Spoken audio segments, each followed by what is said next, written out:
Long ago, in the land of Egypt, a baby boy was born to a Hebrew family.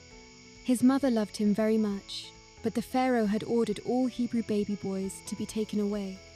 To save him, his mother made a brave plan.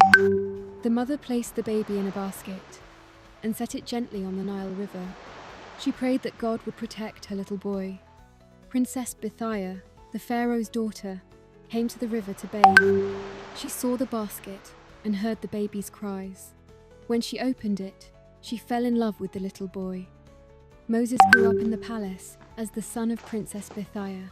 He wore fine clothes, ate delicious food, and learned many things.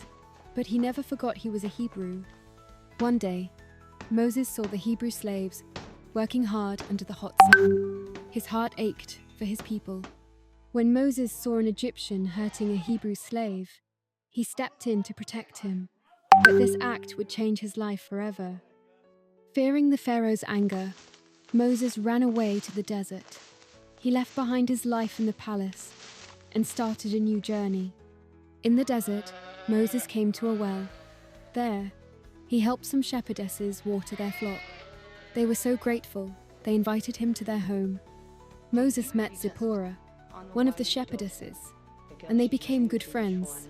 Later, they got married and started a family. One day, while tending his flock, Moses saw a bush on fire, but the bush wasn't burning up. God spoke to Moses from the bush and gave him an important mission. God told Moses to return to Egypt and free the Hebrew people. Even though he was afraid, Moses obeyed. Moses and his brother Aaron stood before Pharaoh and said, "Let my people go." But Pharaoh's heart was hard, and he refused. God sent 10 plagues to show his power. Frogs, locusts, and darkness covered Egypt. But Pharaoh still wouldn't listen. Before the last plague, God told the Hebrews to mark their doors with lamb's blood. This would protect them from harm. After the final plague, Pharaoh let the Hebrews go. Moses led them out of Egypt, and God guided them with a pillar of cloud by day and fire by night. With Pharaoh's army chasing them, the Hebrews reached the Red Sea. Moses raised his staff, and God parted the waters, creating a dry path for his people to cross safely.